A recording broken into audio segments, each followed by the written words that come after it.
Para você que nos visita pela primeira vez, seja muito bem-vindo. Eu sou o pastor Felipe. Nós temos outros dois pastores queridos aqui na nossa igreja. Pastor Pedro, hoje não está conosco, está atendendo um convite missionário. Pastor Milton, que está na nossa congregação na cidade de Abaeté. Ore por eles, ore pela viagem, ore porque o Senhor os guarde. E hoje, irmãos, aqui em Romanos 12, versículo de número 9, nós vamos dar continuidade à nossa série de mensagens do mês de fevereiro, que vai ter o seu desfecho, o seu fechamento no próximo domingo, junto com o Congresso da Juventude que vamos ter. E o nosso tema é falarmos esse ano sobre o tempo de avançar. O tempo de avançar. No primeiro domingo dessa série, nós falamos a partir do texto de Filipenses 3, sobre o fato de que a gente precisa se esquecer do que ficou para trás e avançar, prosseguir para o alvo. Não foi isso? No domingo anterior, nós falamos a partir do livro de Hebreus, capítulo de número 12, falando também sobre a importância de nos desembaraçarmos de todo o peso e corrermos essa carreira que o Senhor nos tem proposta. Mas hoje eu quero caminhar com você de maneira ainda mais prática. E eu quero refletir com você à luz da palavra de Deus sobre a importância que a gente tem que avançar em vivermos o evangelho prático, em vivermos o evangelho que muda e impacta a nossa vida, que faz com que a gente viva o dia a dia, na prática, no convívio com os outros, de uma maneira que Jesus seja visto nas nossas ações, no nosso dia a dia, no nosso agir, no nosso pensar, para a glória do Senhor. Vamos ler essa passagem? Se você puder ficar em pé, fica em pé mais um pouquinho. Nós vamos ler juntos. Eu quero ouvir sua voz junto com a minha. Nós vamos ler em uma só voz. Nós vamos ler na revista e atualizada. Se a sua versão é diferente, acompanhe na tela comigo, para que, como um coro bem bonito, nós possamos ler do versículo de número 9 até o versículo de número 13. Todos juntos? Vamos então? O amor seja sem hipocrisia. Detestai o mal, apegando-vos ao bem. Amai-vos cordialmente uns aos outros com amor fraternal, preferindo-vos em honra uns aos outros. No zelo não sejais remissos, sede fervorosos de espírito, servindo ao Senhor. Regozijai-vos na esperança, sede pacientes na tribulação, na oração perseverantes, compartilhai as necessidades dos santos, proclamai a hospitalidade, praticai a hospitalidade. Amém? Feche seus olhos mais um pouquinho, vamos falar com o Senhor. Faça uma oração bem pessoal agora. Fala ao nosso Deus. Deus, fala comigo nessa noite. Eu saí de casa para cultuar um Deus vivo, um Deus real, um Deus verdadeiro, um Deus que fala ao coração. Então fala comigo nessa noite. Palavras assim, traga a sua mente agora. Oh Deus bendito, nós te rogamos que queremos ouvir tua voz. Como nós ansiamos por ouvir sempre a tua voz pela tua palavra, Senhor. Nós sabemos que o Senhor não se faz surdo, oh Deus, aos nossos clamores. E nesse momento nós clamamos a Ti, Deus, que fale ao nosso coração. Que a Tua palavra seja instrutiva, seja desafiadora, seja encorajadora, seja edificante. Em nome de Jesus. Amém. Pode se sentar. O apóstolo Paulo escreve essa carta à igreja de Roma. A igreja de Roma não foi uma igreja plantada pelo apóstolo Paulo. E o apóstolo Paulo escreve essa carta a essa igreja, muito possivelmente, ao que tudo indica, formada de judeus e de gentios. Gente que via de uma tradição judaica e que ainda guardava certos ritos, certas práticas da lei, como a circuncisão, como não comer determinados alimentos, a não se alimentar de determinadas carnes de animais, guardar o sábado e outros ritos e práticas judaicas. Mas isso compunha apenas parte dessa igreja, porque a outra parte dessa igreja era composta de cristãos gentios, de gente que não tinha esse pano de fundo judaico, que não havia sido criado nessa cultura nem nessa religião, e que, portanto, não fazia questão de guardar todos esses ritos e práticas. Você já consegue imaginar que numa igreja como essa, vez ou outra, a gente tinha conflito. Vez ou outra nós tínhamos embates. Alguém que dizia, para você ser crente de verdade, você tem que agir assim. E outro que dizia, não, isso é preconceito da sua parte. Em Jesus a gente não precisa mais mexer com isso. No final das contas, conflitos existiam no meio dessa igreja. O apóstolo Paulo, embora não tenha plantado essa igreja, tinha grande apreço por ela. E o último capítulo de Romanos, capítulo 16, nos revela que o apóstolo Paulo conhecia muito provavelmente muita gente que participava dessa igreja. Porque a lista de pessoas conhecidas, citadas por ele no capítulo 16, é enorme. Ele conhecia muita gente de lá. Muitos cristãos ali eram conhecidos de Paulo, muito possivelmente por já ter estado em Jerusalém ou em contato com o apóstolo Paulo em algum momento dessa jornada de fé, e agora estavam lá, membros da igreja de Roma. O apóstolo Paulo escreve essa carta com um tom muito pastoral, com um tom de alguém que escreve dizendo, eu preciso exortar vocês de algumas coisas. Eu preciso, mesmo não tendo sido o plantador dessa igreja, o pastor original de vocês, por assim dizer, eu preciso orientar vocês no correto viver para Deus. O apóstolo Paulo, você se lembra, é aquele que nós conhecemos como o apóstolo dos gentios. Porque Deus havia dado a ele, por meio da igreja e a liderança da igreja, a incumbência, a tarefa, o papel, a missão de pregar o evangelho aos gentios, aqueles que não faziam parte do povo de Israel. O apóstolo Paulo, então, com muita liberdade, como apóstolo, missionário, entende então que pode exortar essa igreja de maneira muito direta, de maneira muito prática, de maneira muito pastoral. Mas quem aqui já leu Romanos pelo menos uma vez na vida, sabe que Romanos não é uma carta fácil. Não é verdade? Alguns já dizem que Romanos talvez seja o grande monte, o monte mais alto entre os grandes picos e as grandes montanhas escritas pelo apóstolo Paulo. Se as suas cartas fossem comparadas a grandes montes e montanhas, certamente Romanos seria a mais alta, a mais elevada. Alguém já disse que se nós perdêssemos todos os livros da Bíblia e só sobrasse Romanos, possivelmente a gente ainda conseguiria viver o mesmo evangelho que a gente vive hoje. Porque está tudo aqui resumido de uma forma ou de outra. Exageradas ou não essas afirmações, ousadas ou não, a gente sabe que a carta de Romanos, de fato, é muito importante. Essa enorme, profunda e significativa carta. Mas ao mesmo tempo, se ela é tão importante para a igreja, ela também é uma carta de difícil compreensão. Não é uma carta que a gente pode ler deitado numa rede e achar que vai entender tudo na primeira leitura, não é?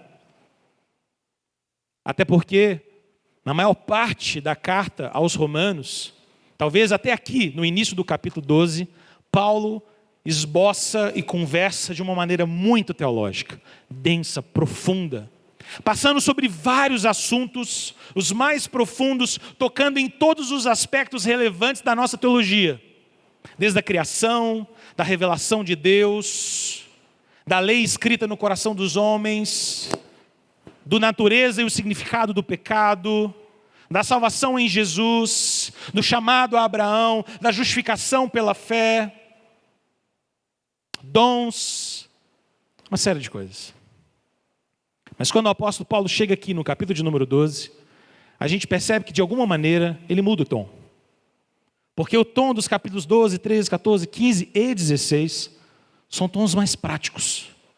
É como se o apóstolo Paulo, depois de estabelecer toda a nossa doutrina, toda a nossa teologia, agora ele parasse e num fôlego ele dissesse, mas deixa eu te explicar como é que você vai viver agora. E o apóstolo Paulo fazer esse tipo de abordagem é supremamente importante para mim e para você. Porque a gente começa a compreender, à luz de passagens, de textos e de livros como esse da Escritura, de que o verdadeiro evangelho não pode ser apenas uma teoria que enche a nossa mente. O verdadeiro evangelho impacta a nossa vida. Um teólogo do século XVII, chamado William Ames, disse, de maneira parecida com isso que eu vou parafrasear, de que teologia é a doutrina de você e eu aprendermos a viver para Deus. Se a gente quer o verdadeiro conhecimento de Deus, se nós começamos a estudar a verdadeira doutrina, a verdadeira teologia que nasce da Escritura, da palavra, da Bíblia, isso vai impactar o meu jeito e o seu jeito de viver. Tem que moldar o nosso jeito de viver. E é por isso que aqui no capítulo de número 12, se você olhar na sua Bíblia comigo, o apóstolo Paulo começa nos 2 versículos iniciais, já lidos aqui essa noite pelo presbítero Flávio, nos lembrando que nós precisamos não nos amoldar com esse mundo, ou a forma desse mundo, mas oferecemos a nossa vida, o nosso corpo, tudo que nós somos, como sacrifício a Deus. A partir do versículo de número 3 até o versículo de número 8, o apóstolo Paulo então faz uma sessão para falar sobre os nossos dons. Os dons dados pelo próprio Deus, por meio do Espírito, à sua igreja, para que a gente possa edificarmos uns aos outros no Senhor. E então, a partir do versículo de número 9, até o versículo de número 21, o apóstolo Paulo começa uma grande sessão sobre coisas que a gente deveria fazer. Faça isso, faça aquilo outro, haja assim, haja dessa forma. Paulo é muito prático aqui. Ele é muito direto aqui. Ele é muito objetivo aqui em dizer, faça isso, viva assim, haja dessa maneira. É interessante que quando você lê comentaristas e exegetas, estudiosos da Bíblia, você percebe um consenso entre eles de que toda a lista de imperativos, de ordens que o apóstolo Paulo dá do verso 9 até o versículo 21, são difíceis de organizar. Não tem como a gente categorizar. Não, do 9 a tal ele está dizendo isso. Do tal a tal ele está dizendo aquilo outro. Não parece ser assim. Alguém já sugeriu que é como se o apóstolo Paulo tivesse meio que travado a metralhadora e simplesmente foi soltando. Não sem propósito, obviamente, mas de uma maneira muito direta, muito pastoral, pegando tudo aquilo que ele já havia nos ensinado nos 12 capítulos anteriores, ou nos 11 capítulos anteriores, e agora coloca isso de maneira prática, para convencer a mim e a você que o Evangelho precisa impactar a nossa vida. Agora, antes da gente entrar no versículo de número 9, e analisarmos essa sessão até o 13, a gente precisa se lembrar que o apóstolo Paulo só pode dar essas ordenanças para nós aqui. Ele só pode dizer a mim e a você, faça isso ou faça aquilo, por causa de tudo que ele disse antes. O motivo é muito simples. Nem eu nem você jamais conseguiríamos cumprir tudo que está aqui no versículo 9 ao versículo 21, se nós não tivéssemos sido comprados pelo sangue precioso de Jesus. E se nós não tivermos em nós mesmos o Espírito Santo que nos capacita. Você compreende isso? O apóstolo Paulo gasta toda uma porção dessa carta para nos dizer que sem a graça de Deus, que sem o Espírito de Deus, que sem a capacitação do Senhor, que sem regeneração, conversão, nova vida, eu e você não podemos viver uma vida para Deus. Não dá, não funciona. O Evangelho não é um tipo de autoajuda que diz, faça você mesmo. O Evangelho é a verdade sobrenatural, extraordinária, que diz que agora que você está em Jesus, de que agora que o Espírito de Deus habita dentro de você, esse Espírito te capacita, te fortalece, te energiza, te dá força, te dá fervor, te dá capacidade. E então o apóstolo pode dizer, viva o Evangelho. A gente só pode olhar para esse texto nessa perspectiva, de que o apóstolo Paulo está dizendo para nós, de que a única possibilidade de termos todas essas virtudes e marcas e características é porque o Espírito de Deus começou a obra em nós. E agora Ele vai nos capacitar a cada dia a vivermos dessa forma. De tal maneira que se fôssemos dar um título para essa mensagem nessa noite, a gente poderia chamar essa mensagem de avançando em servirmos. Porque o que o apóstolo Paulo vai falar aqui, dos versículos 9 a 13, é sobre como eu e você fomos chamados a viver um evangelho como servos do Senhor. Um evangelho prático, um evangelho experiencial. Eu quero te fazer caminhar comigo então, nesse texto, percebendo exatamente essas características para o nosso coração. Olha na sua Bíblia então comigo, o versículo de número 9. Antes do apóstolo Paulo fazer a lista de virtudes as quais nós deveríamos nutrir na nossa vida, primeiro ele nos dá uma espécie de âncora, uma espécie de base para tudo o que ele vai dizer nos próximos versículos do 10 até o 21. Ele começa dizendo, leia comigo em uma só voz, o versículo de número 9. O amor seja sem hipocrisia. Detestai o mal, apegando-vos ao bem. O versículo de número 9 é o coração dessa passagem. É o ponto mais alto. Porque tudo que o apóstolo vai dizer na sequência de sermos zelosos, termos esperança, sermos hospitaleiros, sermos bons uns com os outros, tudo começa no ponto mais alto de que eu e você, em Jesus, precisamos amar. Sem amor, não dá. Sem amor, não existe vida cristã. Amarmos uns aos outros é a maior prova de que nós já passamos da morte para a vida. Amar é o grande mandamento. Amar a Deus sobre todas as coisas. Amar ao próximo como a nós mesmos. Sem amor não dá. E aqui o apóstolo Paulo começa dizendo, se nós queremos avançar como povo de Deus, avançar em servirmos uns aos outros, o meu amor e o seu amor não pode ser um amor hipócrita. Uau, ele já começando.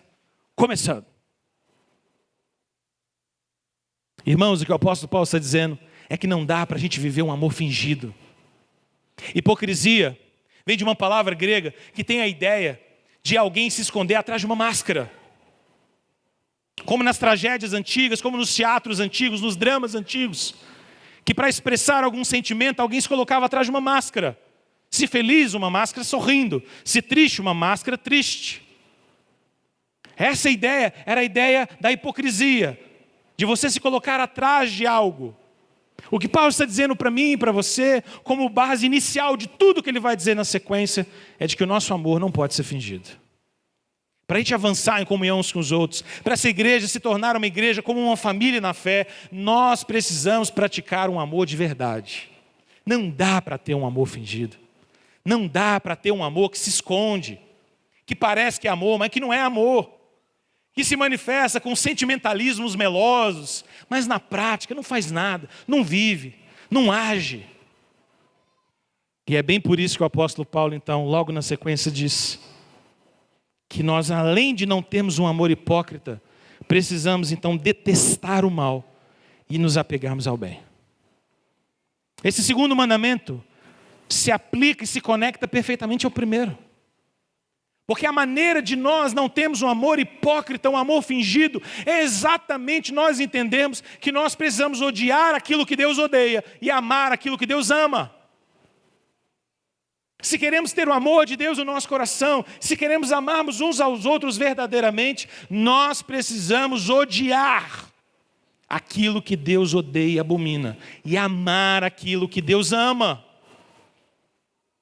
É interessante porque o apóstolo Paulo usa para essa palavra apegai-vos ao bem, uma palavra que no seu sentido original tem a ver com se colar, com se prender, com você se grudar. É como se Paulo estivesse dizendo, olha, odeie o mal, mas com aquilo que é bom, gruda nisso, gruda, pega, cola em você, não larga. Cola isso em você, é isso que você precisa se apegar. Tudo aquilo que Deus ama, tudo aquilo que Deus tem prazer, tudo aquilo que alegra o coração de Deus, grude em você. Agora, aquilo que Deus detesta, aquilo que Deus abomina, abomine também, odeie também, deteste também. Talvez isso soe estranho até aos nossos ouvidos, não é? Mas crente odiar, sim, irmãos, devemos odiar aquilo que Deus odeia. Detestar, rejeitar, abominar, tirar de perto de nós. Você compreende como essas duas coisas se conectam? Um amor sem hipocrisia e ao mesmo tempo o amor ao bem e o detestar o mal? Porque seria apenas sentimentalismo se a gente dissesse, eu amo a Deus, mas eu continuo amando aquilo que Deus detesta. Não faz sentido. Imagine alguém que diz, não, eu amo Jesus, Jesus é tudo para mim, Jesus é meu maior, o foco da minha vida. Mas ama praticar aquilo que Jesus não gosta. Mas, gente, esse negócio é meio hipócrita. Não funciona, não é verdade? É estranho. Porque a gente percebe que precisa haver uma coerência. Se eu digo que amo, e amo sem hipocrisia, e amo meu Deus, e amo o Senhor Jesus, e amo o Espírito Santo, então a minha vida precisa manifestar um ódio àquilo que Deus odeia, e um apego àquilo que Deus ama. É prático. Nas Escrituras, irmãos, a expressão do amor é sempre prática. É sempre embarcada por atitudes. E isso é muito importante para nós, porque vivemos cada vez mais em um tempo em que o conceito de amor é apenas sentimentalismo, é apenas emoções, é aquilo que eu digo da boca para fora. O amor é essa coisa cambiável, que hoje tem, amanhã não tem, hoje se expressa, amanhã não expressa. O amor de verdade é manifesto em atitudes. O amor de verdade é prático. O amor de verdade, ele se manifesta, ele se expressa, ele acontece. É isso que Paulo está dizendo. Mas quando ele termina o versículo 9, ele meio que colocou aqui a pedra fundamental dessa construção. Porque tudo que ele vai dizer agora em diante tem a ver com um amor sem hipocrisia, em que a gente detesta o que é detestável diante de Deus, e que a gente se apega àquilo que Deus ama. Então agora ele nos chama a ver uma série de ordenanças muito práticas. O primeiro grupo delas aparece no versículo de número 10. E no versículo de número 10, ele volta ao tema do amor, de uma maneira muito direta e muito prática. Olha na sua Bíblia o que o apóstolo Paulo diz. Leia comigo de novo, uma só voz. Amai-vos cordialmente, uns aos outros, com amor fraternal, preferindo-vos em honra uns aos outros. Se a gente quer avançar em servir, se nós queremos entender e viver isso que o apóstolo Paulo está dizendo, nós precisamos compreender que a vida da fé tem a ver com amarmos uns aos outros de maneira fraternal. Como foi dito aqui na liturgia nessa noite, nós precisamos nos reconhecer como irmãos uns dos outros. Isso é o que Paulo está dizendo. Não dá para ser igreja se a gente quer viver a igreja sem amar o nosso próximo. Não tem como a gente dizer que a IPE é uma grande família se a gente não tem amor sincero e fraternal. Não funciona. O amor fraternal é essa importância de olhar para o meu próximo, de quem está aqui comigo, de quem convive nessa comunidade, como alguém que eu amo, que eu me importo, que eu oro pela vida dele ou dela, que eu me engajo, eu caminho junto, eu choro junto, eu me alegro junto. Irmãos uns dos outros. Irmãos, não dá para ser diferente. Se nós estamos caminhando juntos, se nós somos uma igreja, se nós somos um corpo de Cristo, nós precisamos amar uns aos outros de maneira cordial e fraternal. Fraternidade aqui, fraternal aqui, essa irmandade. Somos irmãos uns dos outros. Caminhamos juntos. Não dá para a gente fazer parte de uma igreja viva, que cumpre o chamado do Senhor Jesus, se a gente quer participar sem se envolver, se a gente quer assistir sem se engajar, se a gente quer estar sem estar, não dá. A gente precisa se amar de maneira cordial e de maneira fraternal. O apóstolo Paulo diz algo na sequência extraordinária, ele diz, olha, a maneira da gente manifestar esse amor fraternal é começarmos a preferir uns aos outros em honra. Que negócio difícil, não é, gente? Você descobre que você é muito bom no negócio, na sua empresa. Você está arrebentando, você é o número 1. De repente alguém passa na sua frente e fica melhor que você. Qual que é a sua reação?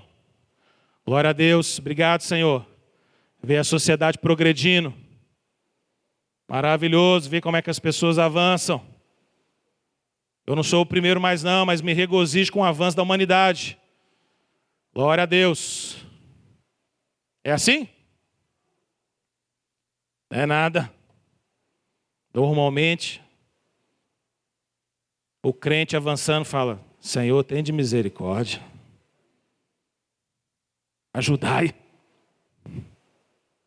Deixa eu ir na frente, Deus. Estava tão bom quando era o primeiro.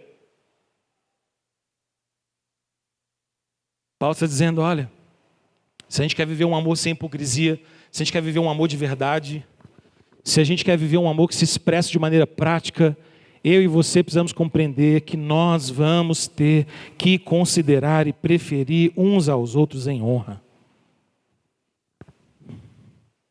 Vai você. Toma esse lugar. Não, o mérito é seu também. Eu prefiro que você saia daqui bem. Quero que você seja reconhecido junto comigo. Não quero que você fique para trás. Não, isso é meu, mas eu quero compartilhar com você. Eu estava à frente, mas você me ajudou. Você tem que estar aqui, vem cá do meu lado. Preferir uns aos outros em honra. Gente, o que o apóstolo Paulo está dizendo para nós é que se a gente não viver um amor fraternal, prático, preferindo uns aos outros em honra, dessa maneira, dizer que amamos é algo fingido. É algo fingido, é algo hipócrita. Não é amor de verdade. É um amor só da boca para fora. Em que o outro tem honra só da boca para fora. Porque o grande desejo, ou o que está lá dentro, pulsando dentro da gente, é querer assumir a frente. É querer que a honra seja nossa. E a palavra de Deus está dizendo para mim e para você, em nome de Jesus, para a gente aprender a preferirmos uns aos outros em honra. Pense nisso na sua vida. Pense nisso na sua casa. Pense nisso no seu trabalho. Porque normalmente a ganância, o orgulho, a vaidade do nosso coração nos faz pensar o contrário. Quando a gente vê alguém recebendo uma honra que a gente julga, que a gente deveria participar, lá dentro de nós, essa raiz de orgulho, de vaidade, está como que dizendo e gritando dentro da alma de cada um de nós: eu que devia estar lá. Esse prêmio era meu.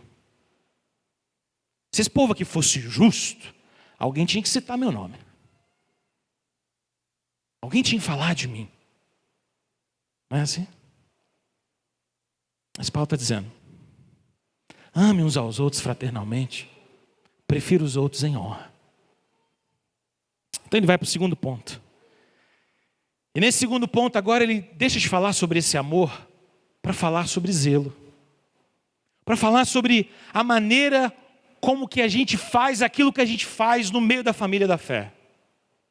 E ele diz algo maravilhoso aqui. Olha comigo o versículo de número 11. No zelo não sejais remissos, sede fervorosos de espírito, servindo ao Senhor. 3 mandamentos que se entrelaçam. Pelo menos didaticamente aqui fica claro isso para nós. E Paulo começa dizendo que na nossa caminhada em servir a Deus, eu e você não podemos ser remissos, preguiçosos, negligentes no nosso zelo. O que ele está dizendo é: se eu vou me engajar com as coisas de Deus, então eu preciso me engajar de verdade. Com zelo, com cuidado, com dedicação, com tudo que eu sou. Não faz sentido, no meio do povo de Deus, que a gente faça tanta coisa zelosa no mundo, mas quando são as coisas de Deus, a gente perde o zelo. Às vezes a gente gosta muito de dizer que nós vamos ser voluntários no reino, mas o nome mais apropriado mesmo é a gente entender que somos servos no reino de Deus.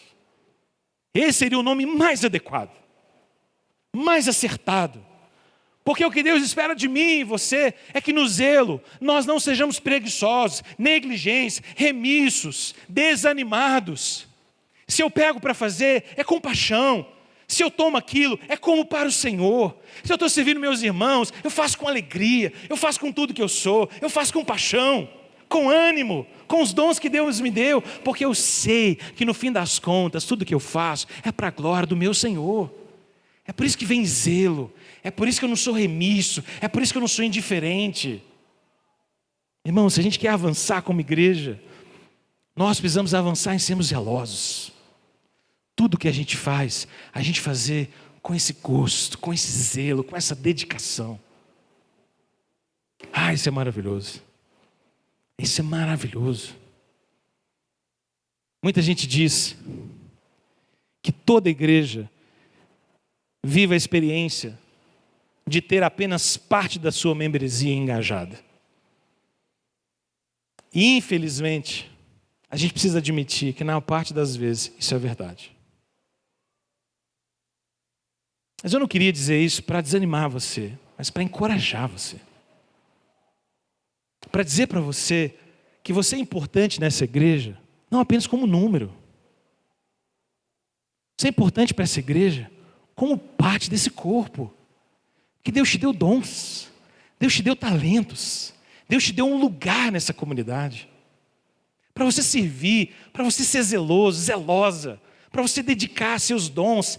Há alguma coisa que Deus capacitou você para fazer, que tem espaço para que essa comunidade, para que essa família da fé seja diferente, seja melhor, seja mais firme, seja mais crente, seja mais alegre. Então o meu convite para você é, no zelo, não seja desanimado, se engaje, participe, ache seu cantinho, ache seu espaço, o lugar onde seu dom se encaixa. E você fala, ali eu posso trabalhar. Talvez esse lugar não vai te dar muito prestígio, talvez nem sempre nomes serão lembrados, mas o Senhor que nos vê em secreto nos recompensará. Aleluia. Deus vê o seu trabalho. 1 Coríntios 15, no finalzinho do capítulo, no Senhor, o nosso trabalho não é vão. Sirva, não seja remisso, não seja desanimado. Mas Paulo continua, além de não sermos desanimados, indiferentes e remissos no nosso zelo, ele diz que eu e você precisamos ser fervorosos de espírito. Gente do céu, às vezes falta fervor na gente. Interessante porque a palavra grega que o apóstolo Paulo usa aqui para sermos fervorosos, ela é a palavra que nos dá o conceito de ferver. Quando você põe uma água para ferver numa panela, e ela começa a borbulhar. Paulo está dizendo, sejam fervorosos de espírito. Por que Paulo está dizendo isso? Porque não dá para viver a vida da fé com desânimo espiritual. Não dá. Tem que ser fervoroso, tem que ser alegre. Fervoroso é quem fala alto? Não. Fervoroso é quem ora muito alto para todo mundo ouvir? Não necessariamente. Fervoroso é quem levanta a mão o tempo inteiro? Não necessariamente. Pode levantar a mão, pode orar alto, pode, mas não necessariamente. Às vezes você é um fervoroso, mas tranquilão. É um fervoroso, mas padrão. Não é? Você é fervoroso. Você é crente. Seu coração ferve. Você se anima, você tem paixão, o negócio toca em você. Às vezes você não manifesta como todo mundo, mas você tem fervor. Agora está todo mundo de máscara, não estou dando para acompanhar vocês cantando. Mas no mundo sem máscara eu sempre ficava vigiando todo mundo. Quando a gente sentava aqui na frente, lembra? As cadeirinhas velhas? Estão guardadas, bem guardadas. Para não voltar. Que elas estão velhinhas, coitado. Elas estão arrebentadas. Mas às vezes um louvor ficava aqui, ó. Só na vigilância pastoral aqui, ó. Quem é que está cantando? Quem é que não está cantando? De vez em quando sentam uns meninos pequenininhos perto de mim, já viram? Eu cutuco um por um. Canta, menino. Vão cantando. Canta. Levanta a mão. Aí, tudo com as mãos levantadas. Vai levantando, vão treinando. Fervoroso, gente. Você vai no campo assistir um time, você grita até sua voz acabar. Aí você vem adorar Jesus, nem a música você canta. Misericórdia, não sei. Você é desafinado, mas tem espaço para você. Estamos juntos. Eu também sou. Tem hora que eu dou uma desafinada aqui, que eu louvo a Deus de estar de máscara. Obrigado, Senhor, que ninguém viu isso. Porque é terrível. A garganta chega até a doer, tão desafinado. Todo mundo aqui fez curso de canto no banheiro. Tomando banho no chuveiro. Tirando a turma daqui da frente, que sabe muito melhor que a gente. Mas nós temos um fervor para cantar, que só Jesus. Não é? Você tem que ter. Você não pode ser desanimado. Você não pode ser sem paixão. Vamos orar, tem que ter paixão. Você está falando com Deus, Deus é vivo. Deus é poderoso, Deus te ouve. Você está lendo a palavra? É a palavra do Deus eterno. A Bíblia transforma corações. Tem gente que é salvo pela palavra o tempo inteiro do seu lado. Isso é vivo, isso é verdadeiro, isso é profundo, isso é impactante. O nosso Deus é um Deus de verdade, é um Deus real. E esse Deus nos chama a sermos fervorosos de espírito. A gente tem que ter fervor, irmãos. Temos que ter fervor. O apóstolo Paulo está dizendo para nós, para no zelo, a gente não ser remisso. E na paixão, no fervor, a gente ser movido pela graça de Deus. E quem faz a gente ser fervoroso no Espírito é o próprio Espírito de Deus. É Deus que age em nós. É Deus que nos dá alegria de pegar a palavra e você começa a ler a Escritura na sua casa, no seu momento devocional, ou aqui na igreja, você fala, Deus, que maravilha, é Deus falando no meu coração. É um Deus de verdade, é um Deus que impacta a nossa história. Amém? Sermos fervorosos de espírito. Nós vamos manifestar esse fervor de maneiras as mais diversas. Eu costumo dizer por aí, por exemplo, que eu sou um falso tímido.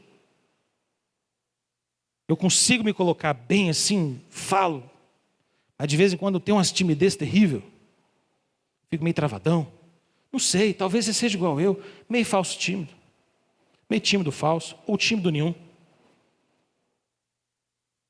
A gente tem que ter fervor, do seu jeito, na sua característica, na sua personalidade. Mas essa paixão por Deus precisa fazer parte da nossa vida. E aí Paulo termina o versículo de número 11 dizendo, servindo ao Senhor. No zelo, não seja remisso, seja fervorosos de espírito. Fazendo o quê? Servindo ao Senhor. O chamado de Deus para mim e para você, o chamado de Deus para a igreja presbiteriana do Eldorado é que eu e você sejamos servos. Deus te chamou para servir, para se colocar diante dele e dizer, eis-me aqui, Senhor, me direciona, me vocaciona, me dá dons, me coloca para servir. Irmãos, no reino de Deus, nós somos servos. Amém? Essa é a ideia. É isso que Deus espera de nós. Coração dobrado, dedicado, quebrantado diante do Senhor, movido para servir. Posso ajudar, posso servir, posso pôr a mão, posso lavar, posso colocar as coisas no lugar. Gente, quando você estiver na igreja e alguém estiver arrumando coisa perto de você, pelo amor de Deus, não assista não. Vai lá ajudar, filho. Pega uma vassourinha. Nós temos vassoura demais aqui na igreja. Vai lá atrás para você ver na cozinha. Tem um bocado. Roda então, nem se fala. E se precisar a gente compra mais, não é não, tiadinha? Vamos comprar mais vassoura. Viu alguém catando uns lixos do seu lado? Pega também, sabe por quê? Essa igreja é sua. Essa igreja é nossa. É o nosso lugar, é o nosso cantinho. Você senta no mesmo lugar todo domingo, não é? Você gosta desse lugarzinho aí, não é? Seu cantinho faz parte da nossa vida. De vez em quando a gente tem que trocar, porque ninguém pode ser dono de muita coisa. A gente faz um revezamento. Mas é a sua igreja, você faz parte. Você foi chamado para servir, para se engajar. Servir ao Senhor, irmãos. É o que Deus quer para nós. Terceiro momento. Depois de dizer sobre amar, sobre nosso zelo, agora o apóstolo Paulo fala sobre a nossa jornada de fé. Olha o que ele diz no versículo de número 12. Vamos ler todo mundo? Em uma só voz? Regozijai-vos na esperança, sede pacientes na tribulação, na oração perseverantes. Nossa, mais 3. Mais 3. E isso que nós vamos só até o 13. Paulo começa dizendo que na jornada de fé, minha e sua, para a gente continuar avançando, eu e você precisamos nos alegrar na esperança. Porque para aqueles que estão em Jesus e creem em Jesus, sempre existe esperança. E Paulo está dizendo, fique alegre. Se alegre na esperança. Deixe o seu coração se regozijar. Tira os seus olhos só do presente, tira os seus olhos só das coisas do dia a dia, tira os seus olhos só dos problemas, só das crises, só da saúde ruim, só das contas para pagar, só dos problemas que aconteceram na igreja. Olhe para frente, tem esperança, Deus está fazendo coisas novas, Deus está movendo o nosso coração, Deus tem coisas para realizar na nossa vida que são maravilhosas e que nunca vão deixar de acontecer, porque aquilo que Deus decretou a nosso respeito nunca falhará. Então você tem esperança em Jesus, sua vida não vai acabar aqui, gente. Sua vida não acaba quando você fecha seus olhos nesse mundo. Nós temos eternidade para viver com o Senhor. Aleluia por isso. Nós despedimos das pessoas que amamos, mas com alegria e esperança de dizer, daqui a pouco, nós estamos juntos no Senhor para todo sempre. É só um até logo. Gente, Paulo está dizendo para nós, alegre seu coração, você precisa de esperança. Você precisa olhar para frente. João Calvino, comentando esse texto, ele diz algo muito interessante. Ele diz, olha, viver nesse mundo apegado só às coisas daqui, sem olhar para as coisas do porvir, é uma tragédia, é um fim. Olhe para o porvir, olhe para o que o Senhor tem para fazer ainda. Gente, nosso coração precisa de esperança. Regozijai-vos na esperança. Quando tudo estiver tão difícil, tão complicado, quando seu coração estiver tão desesperado, tão amargurado, está tudo complicado na sua família, está tudo ruim, está tudo difícil, parece que está tudo fora do lugar, feche seus olhos, dobre-se na presença do Senhor e fale ao nosso Deus, Deus, eleva os meus olhos para os montes, de onde virá o meu socorro vem do Senhor. Esperança para nós. Eu disse no início dessa série, que todas as vezes que o meu coração se abala com algum problema na vida da IPE, eu sempre vou para a presença de Deus com o mesmo pedido. Senhor, convença o meu coração que só o Senhor é o dono da igreja. Toda vez eu tenho que falar isso para mim. Que às vezes eu acho que pode depender de mim, que pode depender da liderança, que pode depender dos ministérios, que pode depender da última estratégia eclesiástica que a gente descobriu. Não depende, a vida da igreja depende de Jesus, que comprou a igreja com sangue precioso, que derramou sua vida em favor do seu povo e que nos garantiu a vida eterna. A igreja depende de alguém que já venceu. Isso é alegria, isso é esperança. Abre os seus olhos, irmão, olhe para os céus, olhe para a glória, olhe para o porvir, se apegue às promessas do Senhor. A última notícia da sua vida não é a que está no jornal. A última notícia da sua vida é o que está na Escritura, que está na palavra, que sai dos lábios do Senhor. Essa é a última notícia. Essa é a última notícia. Ainda nesse bloco ele diz, regozijai-vos na esperança. E então ele diz, sede pacientes na tribulação. Se na esperança a gente tem que ter alegria, na tribulação a gente tem que ter paciência. Trem difícil é paciência, hein? Nossa, nem o micro-ondas a gente não aguenta esperar mais. Danado do micro-ondas. Eu tenho para mim de que 2 minutos no micro-ondas é sempre 10. Está errado aquele número lá, porque não tem condição. 2 minutos que nunca acaba, está doido? Vai esquentar um leitinho. A gente não tem paciência. Porque a gente vive numa cultura do imediatismo, da pressa. Tudo é para ontem. Tudo é por que você já não fez. A gente acha virtuoso dizer uns para os outros que a gente está correndo. O pastor Bito falou disso semana passada. Com uma piada extraordinária. Todo crente é atleta, porque está todo mundo correndo. Achei ótimo, fantástico. Você pergunta para alguém, como é que está a sua vida? Estou correndo. Não é possível, todo mundo é atleta. Virou virtude. Virtude não ter tempo para nada, não ter paciência para nada. Mas a palavra de Deus está dizendo que se a gente precisa ter alegria na esperança, a gente precisa ter paciência no meio da tribulação. Sabe por quê, irmãos? O Senhor nos prometeu vitória, mas o Senhor não nos prometeu a ausência de tribulação. O Senhor nos prometeu vida eterna, mas Ele também nos diz que nesse mundo nós teríamos aflições. E no meio da tribulação, você precisa da virtude da paciência. Paciência aqui não é a paciência apenas de conferir o relógio e dizer, tudo bem, eu vou esperar. Paciência que o apóstolo Paulo está dizendo aqui é de dizer, Deus, isso aqui está doendo demais.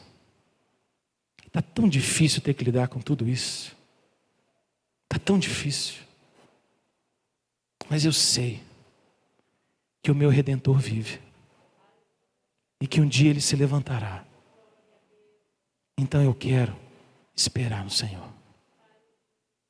É a paciência de quem chega para Deus e diz, Senhor, meu choro pode durar uma noite. Ou se estender a tantas noites. Mas eu sei que a alegria virá pela manhã. E aí a gente mistura a alegria da esperança com a paciência na tribulação. E tudo isso se manifesta, sabe como? No que o próprio apóstolo diz no versículo 12. Numa vida de oração perseverante. Porque não tem como a gente aprender a esperar sem antes a gente aprender a orar. A oração é a prática cristã mais excelente de todas. Não existe nada mais importante na nossa comunhão com o Senhor do que orar. Orar é desistir de si mesmo. Orar é desistir dos seus próprios recursos. Orar é se convencer de que a sua pressa, a minha ansiedade, a sua ansiedade, não pode fazer grandes coisas. Orar é entender que existe alguém infinitamente maior do que nós. Orar é entender que os planos de Deus são maiores que os nossos. Orar é expressar que todas as coisas cooperam para o bem daqueles que amam a Deus. Orar é como dizer ao Senhor, com a voz cheia, com o peito cheio, estufado, Deus, o Senhor está no controle de todas as coisas. É por isso que o apóstolo Paulo diz que a nossa jornada cristã precisa de alegria na esperança, precisa de paciência na tribulação e precisa de perseverança na oração. Interessante que o apóstolo Paulo diz que na oração a gente precisa perseverar. E aqui ele escolheu essa palavra com muito cuidado. Porque o apóstolo Paulo sabe que deixar de orar é algo muito fácil. Sim ou não? É tão fácil deixar de orar. É tão fácil deixar de orar para fazer algo dignamente muito importante, não é? Eu vou deixar de orar, mas porque eu tenho que fazer uma coisa importante agora. Eu vou deixar de orar porque eu preciso resolver isso aqui agora. Eu vou deixar de orar porque eu preciso dar um telefonema aqui agora, rapidinho, para resolver o negócio. A gente precisa se compreender, a gente precisa entender e compreender de que nós nunca poderemos tanto quanto quando nós oramos. A oração nos faz ir mais longe. Sempre, sempre, sempre, sempre. Deus governa a história e boa parte daquilo que Deus faz no governo da história é responder à oração do seu povo. Grandes coisas Deus fez em resposta à oração de gente crente. Grandes coisas. Não é? Você já teve experiências do Senhor responder suas orações? Sim? Então não deixe de orar. Seja perseverante. E por fim, depois de falar sobre o amor prático, sobre o zelo, sobre a jornada de fé, o apóstolo Paulo volta no assunto do amor. Mas agora, ainda mais prático. Porque no versículo de número 13 ele diz: compartilhai a necessidade ou as necessidades dos santos, praticai a hospitalidade. Ele está dizendo para nós, a linguagem da nossa série desse mês, que para a gente avançar em sermos um povo, uma igreja, um povo que ama o Senhor Jesus, nós precisamos compartilhar as necessidades uns dos outros. Eu preciso reconhecer que a sua necessidade é a minha, e você precisa reconhecer que a minha é também a sua. A gente precisa caminhar juntos, partilhar necessidades. Viver o ambiente da igreja é muito difícil, por um lado. Sabe por quê? Porque a igreja é lugar de prestação de conta. Todo mundo fica sabendo dos negócios que acontecem na vida da gente. Não é? Todo mundo, você não consegue esconder, não. Se você vive a vida da igreja de verdade, menino, todo mundo vai ficar sabendo. Menina, fiquei sabendo que você está passando por uma luta. Quem te contou? Já está na Rádio Ovelha aí, filho. Estamos sabendo. Estamos ligados. Estamos atentos. Estou falando de fofoca, não. Estou falando de partilhar, de preocupação. Fofoca é outra coisa. Maledicência, falar mal. É criticar, é ser duro, é fazer juízo. Estou falando de compartilhar, de preocupar. Se incomoda o nosso coração. A gente fica querendo procurar ajuda. E tem que ser assim. Precisa ser assim a vida no povo de Deus. A gente precisa compartilhar as necessidades. O que alguém precisa, o que o outro precisa. Como eu posso ajudar. Mas para isso também, eu tenho que abrir meu coração. Eu preciso me expressar. Eu preciso colocar para fora. Eu não posso me calar. Eu tenho que abrir, pedir ajuda, pedir oração. Ore por mim, lembra de mim. Lembra do meu filho, lembra do meu esposo. Lembra da minha esposa, lembra da minha avó. Lembra da minha família. Ora comigo, se preocupe comigo. Estou aqui, vamos junto. A gente precisa se expressar, gente. É muito importante a gente fazer isso. Às vezes tem uns negócios bagunçados acontecendo. E aí nós pastores não estamos nem sabendo. Aí alguém pergunta assim, você estava sabendo? Eu falei, não estou sabendo. E quando tem um negócio que eu sou o último a saber, eu fico triste mais. Assim, meu Deus, quanto tempo está acontecendo isso? Tem uma semana, mas nem teve uma ovelha abençoada para falar isso comigo. Liga, gente, avisa. Fala com quem? Fala com o seu GF, fala com sua liderança, fala com o seu grupo, fala com os presbíteros, fala com o diácono, fala com os auxiliares, fala com a liderança do seu ministério, fala com os pastores. Para a gente compartilhar as necessidades uns dos outros, para a gente conhecer, para a gente orar junto, para a gente se engajar com você, para saber o que você está lutando, o que você está enfrentando. Ô, gente, nós seríamos um exército ruim demais, um exército digno de pena, se nós deixássemos os nossos necessitados para trás. Não pode. Se tem gente que está fazendo a marcha ir mais devagar, porque está difícil, então a gente diminui a marcha. Então a gente carrega a turma. Então a gente pega os mais fortão, vai lá para trás, carrega a turma que está com dificuldade, vamos junto. Essa é a jornada da fé, irmãos. Nós não estamos apostando corrida uns com os outros.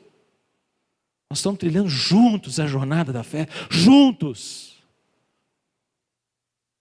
Ô, irmão, e você tem que gostar do irmão que está do seu lado. Sabe por quê? Você vai viver a eternidade com ele.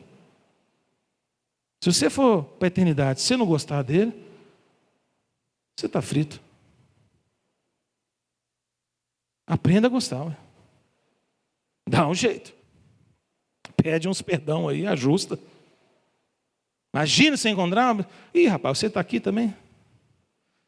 Eita, achei que Jesus não salvava a gente assim, não. Se você pensar esse tipo de coisa, provavelmente você nem vai estar lá, né? Provavelmente você vai estar na concorrência.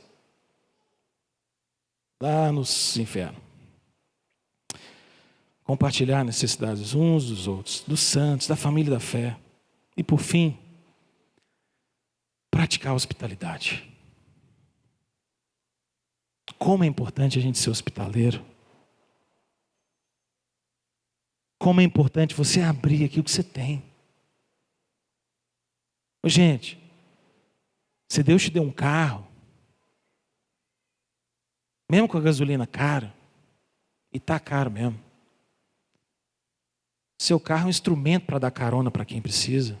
É ou não é? Um trem abençoado. Faça seu carro ser um carro hospitaleiro. O carro da carona. Vai pela fé, menino. Quando estiver lá, batendo no vermelhinho, vai cantando. Segura na mão de Deus. Mas vai com fé. Frequentemente ele está lá, né? Nos dias atuais. Mas vai. Seja hospitaleiro. Abra sua casa. Os GFs estão voltando. Olha só que oportunidade extraordinária. Abra sua casa. Abra seu lar. Vai fazer uma bagunça muito boa. Mas é bom, é bênção. Se programe receber pessoas. Viu que tem alguma família passando por tribulação, viu que tem um casal mais triste, viu que tem alguém que está passando por tempo de angústia, faz um convite. Vamos lá em casa, vamos tomar um café junto, vamos bater papo, vamos partilhar o evangelho, vamos comer do mesmo pão, vamos ter hospitalidade, vamos viver isso. Na vida nossa como igreja, a gente tem que ter hospitalidade. Que coisa maravilhosa, hoje tem um tanto de gente visitando a gente, você é muito bem-vindo aqui. E agora você vai me ouvir falando com todo mundo que é membro daqui, para te receber bem demais. Porque a gente tem que receber, gente, bem. Hoje eu falei com a nossa sala de novos membros, tem quase 30 pessoas nessa sala. Falei com eles, nós vamos fazer um café colonial para vocês. A turma gostou. Quem aí está na sala? Gostou ou não gostou? Cadê você, filho? Você não gostou, não? Suspendeu o café, hein?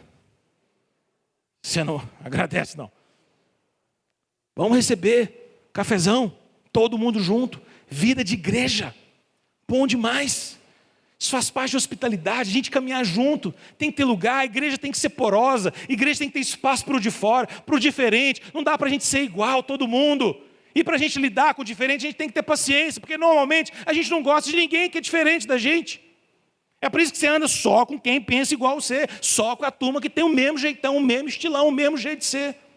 Mas como igreja, a gente abre o coração, a gente se expressa de maneira diferente. Pode vir, vamos ter relacionamento, vamos ter caminhada juntos. Isso é diferente de mim, mas isso é bênção, porque isso demonstra a graça do reino de Deus, a multiforme graça de Deus, de nos fazer diferentes uns dos outros, mas filhos do mesmo rei. Aleluia por isso. Ô gente, vamos ser hospitaleiro. Faz a sua casa um lugar de bênção. Faz do seu lar um lugar para abençoar pessoas. Você percebe o quanto que essa exortação do apóstolo Paulo foi importante no primeiro século, gente? Muitos crentes estavam fugindo de perseguição. Muitos crentes tinham que largar suas cidades e ir para outros cantos. E quem que recebia os crentes? Os outros crentes. Vem aqui para casa. Você perdeu tudo, vem aqui para o meu lar. Você teve que sair fugido porque o inimigo foi à sua porta. Fica comigo, divide o meu pão. Vamos arrumar essas camas aqui, joga um negócio no chão. Aperta na cama com os meninos, dá um jeito. Vão caber todo mundo. Espaço.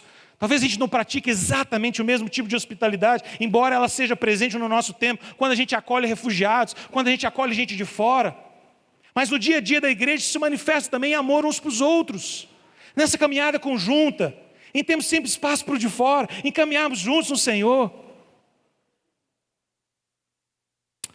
A gente precisa ser hospitaleiro. Paulo nessa passagem não podia ser mais prático do que ele é. E essa mensagem de hoje não podia ser diferente. Ela tinha que ser assim, prática, direta, objetiva. Porque se a gente quer avançar, irmãos, a gente precisa entender que o evangelho não pode apenas entrar aqui. O evangelho precisa impactar aqui. E precisa se manifestar aqui. Aquilo que eu sei, aquilo que eu amo, aquilo que eu faço. O evangelho é para a vida real. Amém? Vamos orar? Turma do louvor, vem cá, vamos adorar o Senhor. Vamos orar, vamos falar com o Senhor. Peça a Deus para que essas virtudes tão práticas aqui façam parte da sua vida. Talvez você precise amar mais. E considerar os outros como maior destaque, maior honra do que você mesmo. Talvez você precise que o seu zelo seja restaurado no Senhor, o seu fervor, sua vida de serviço a Deus. Ou talvez você precise aprender a ter alegria na esperança e paciência na tribulação e orar mais. Talvez você esteja orando pouco. Talvez a oração nem faz parte tanto do seu dia a dia mais. Talvez você precise aprender a olhar mais para o lado, a compartilhar as lutas e necessidades dos outros. Talvez você precise abrir mais a sua casa e o seu coração. Eu tenho convicção de que tudo aqui nesse texto tem a ver com aquilo que eu preciso. E eu imagino que também tem a ver com o que você precisa. Eu tenho a impressão de que nenhum de nós aqui nessa noite pode dizer que temos todas essas virtudes. Eu tenho convicção de que todos nós precisamos avançar. E nós vamos avançar em nome de Jesus. Vamos orar? Fique em pé no seu lugar. Feche seus olhos. Peça ao Senhor graça. Peça ao Senhor para te fazer novo. Peça ao Senhor para que esse tipo de cristianismo seja o nosso. Para que esse tipo de vida com Deus seja nossa. Que a gente saia do campo apenas de uma teoria sobre o que é o amor e a gente passe a viver o amor na prática. Peça ao Senhor. Peça a Deus para que Ele te faça achar o seu lugar aqui, nessa família. Porque esse é o seu povo, é a sua família, é a sua casa. Cada membro aqui. E se Deus colocou aqui, se Deus te plantou aqui, é para você ser bênção aqui. Então não se feche. Não se exclua. Não fique no cantinho. Se ainda ninguém te acolheu, vai levantando a mão e dizendo, opa, estou aqui. Se você está vendo gente que precisa ser acolhida, não passe direto, gente. Você não conhece, pergunta, se engaje, se envolva. Amemos uns aos outros, que o nosso amor não pode ser fingido. Senhor, tão prática essa palavra. Prática ao ponto, Deus, a gente olhar e perceber que o Evangelho é assim como algo que modela a nossa vida no dia a dia. Aprendendo a amar e tratarmos uns aos outros de maneira cordial, fraternal. De preferirmos uns aos outros em honra e não vivermos tomados pela vaidade, pelo egoísmo. De sermos zelosos em tudo que a gente faz, como que para o Senhor. De termos paixão pela Tua palavra, pelas coisas que são espirituais, servindo ao Senhor com tanta alegria. O Evangelho que faz a gente se alegrar na esperança de saber que há sempre algo novo, de que há sempre algo adiante, porque as promessas do Senhor não falham. O Evangelho que faz a gente caminhar com paciência na tribulação, sempre manifestando nas nossas orações a nossa confiança no Senhor. O Evangelho que faz a gente abrir o nosso coração para nos importarmos com a necessidade que não é nossa, mas é do outro. E que faz a nossa casa e o nosso coração ter que ficar com a porta escancarada para a gente viver a hospitalidade. Oh Deus, obrigado porque o Senhor nos amou com um amor que não é fingido. Porque o Senhor nos acolheu em Cristo Jesus e nos chama de filhos. Porque o Senhor nos fez parte da família pelo sangue precioso de Jesus. Porque o Senhor nos acolheu nos teus braços e nos fez teu povo, ovelhas do teu pastoreio. Obrigado, Senhor, porque em Jesus nós temos o exemplo maior. E é só por meio de Jesus e do Espírito que em nós habita, é que nós podemos avançar em servirmos uns aos outros. Toma o nosso coração, Senhor. Modela o nosso coração na Tua palavra, em nome de Jesus. Amém. Vamos cantar? Mesmo de máscara? Mexe o olho aí, mexe a cara aí para você saber que você está cantando. Vamos louvar o Senhor, vamos adorar o nosso Deus.